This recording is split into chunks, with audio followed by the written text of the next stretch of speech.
সম্প্রতি পশ্চিমবাংলার রাজনীতি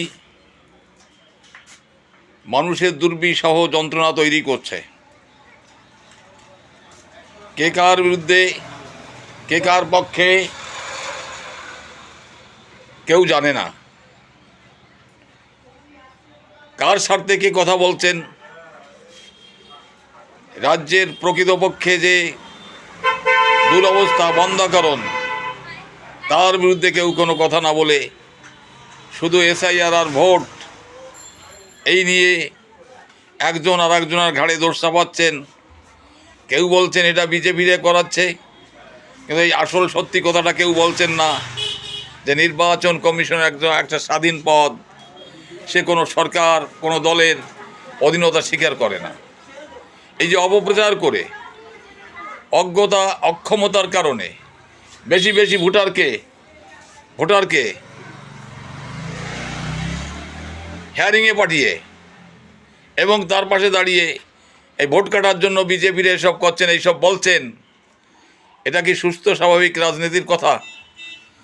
আর ফর্ম 7 জমা দেওয়ার দিন দেখলাম অফিস আদালত ভাঙচুর করা হলো, কেড়ে নিয়ে মানুষের কাছ থেকে সেই কাগজ পোড়ানো হলো, তাদের মারা হলো।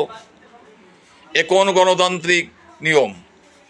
এখানে তো মৌলিক অধিকার খর্ব হচ্ছে পশ্চিমবাংলাতে, মানুষের স্বাধীনতা হনন করা হচ্ছে। এটা আর কতদিন চলতে পারে? আমরা বলি কি, কাজ যদি ভালো করে থাকেন মানুষ ভোট দেবে, আর কাজ যদি খারাপ করে থাকেন মানুষ ভোট দেবে না। জনদেবতার উপর কেন আস্থা নেই? আর একদিকে উচ্ছৃঙ্খল একটা সমাজে একটা ধর্মের মানুষ এই ঔদ্ধত্য তারা পাচ্ছে কোথায়? কখনো রেল লাইন পুড়িয়ে দেওয়া, ভেঙে দেওয়া, কখনো গাড়ি পোড়ানো, কখনো বিডিও অফিস ভাঙা, এ সমস্ত সাহস তারা পাচ্ছে কোথার থেকে? এত বড় সাহস তারা পাচ্ছেন?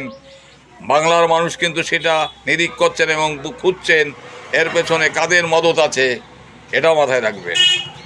পাশাপাশি চড় কে কটা খেয়েছেন কোর্টের, এক চড়ে এক থাপ্পা খেয়েছে এক দল, আর যারা বারবার কোর্টে তাপড় খাচ্ছেন তারা আবার অত আনন্দ করছেন, এটাও মানুষ দেখছেন। যাই হোক, পরিশেষে যে কথাটা বলবো, বিশুদ্ধ ভোটার তালিকার মাধ্যমে পশ্চিমবাংলায় ভোট হোক, এটা কিন্তু বাংলার মানুষের কথা।